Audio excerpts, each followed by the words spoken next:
America के राष्ट्रपति Joe Biden ने गुरुवार को इजरायली प्रधानमंत्री बेंजामिन नेतन्याहू से कहा है कि गाजा में जो खराब मानवीय स्थिति बनी है उसे स्वीकार नहीं किया जा सकता है।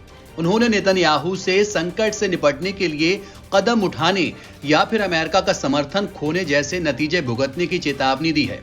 इजरायल के सबसे कट्टर सहयोगी अमेरिका की ओर से गाजा पर अब तक का सबसे सख्त बयान माना जा रहा है। अमेरिका का यह बयान ऐसे समय आया है जब गाजा में जारी युद्ध को 5 महीने से ज्यादा का समय हो गया है। लगातार जारी लड़ाई की वजह से गाजा में 33,000 मौतें हो चुकी हैं और आधी से ज्यादा आबादी शिविरों में रहने को मजबूर है। गाजा की बड़ी आबादी के सामने भोजन और पानी का संकट है।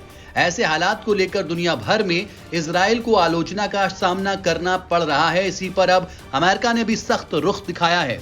CNN की रिपोर्ट के मुताबिक गाजा में वर्ल्ड सेंट्रल किचन के साथ सहायता कर्मियों के इजरायली हमले में मारे जाने के बाद बाइडेन और नेतन्याहू के बीच 30 मिनट फोन पर बातचीत हुई।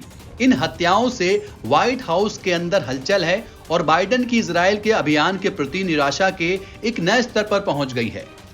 इस बातचीत के बाद व्हाइट हाउस ने बयान जारी कर कहा, राष्ट्रपति बाइडेन ने इस बात पर जोर दिया है कि मानवीय कार्यकर्ताओं पर हमले और समग्र मानवीय स्थिति अस्वीकार्य है।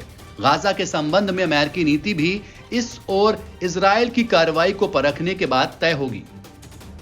बयान में कहा गया है कि बाइडेन ने साफ कहा है कि इजरायल को नागरिक क्षति, मानवीय पीड़ा और सहायता कर्मियों की सुरक्षा के लिए विशिष्ट और ठोस कदम उठाने और उनको लागू करने की जरूरत है।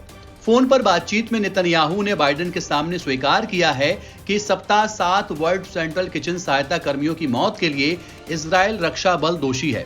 उन्होंने बाइडेन को आश्वासन दिया कि इजरायली सरकार ऐसी गलतियों को रोकने के लिए उपाय कर रही है। नेतन्याहू ने बाइडेन को बताया कि इजरायल की ओर से गाजा के अंदर गैर लाभकारी श्रमिकों की ट्रेनिंग में सुधार करने के लिए तैयार है। नेतन्याहू ने कॉल के दौरान यह भी वादा किया कि इजरायल जल्द ही मानवीय क्रॉसिंग के नए उद्घाटन के साथ साथ नागरिक क्षति को सीमित करने के लिए प्रक्रियात्मक बदलावों की घोषणा करेगा। एक इजरायली अधिकारी के मुताबिक इजरायल सुरक्षा कैबिनेट ने इजरायल और उत्तरी गाजा पट्टी के बीच इरेज क्रॉसिंग को फिर से खोलने की मंजूरी दे दी है ताकि एन्क्लेव में ज्यादा मानवीय सहायता की अनुमति मिल सके। NBT ऑनलाइन की रिपोर्ट।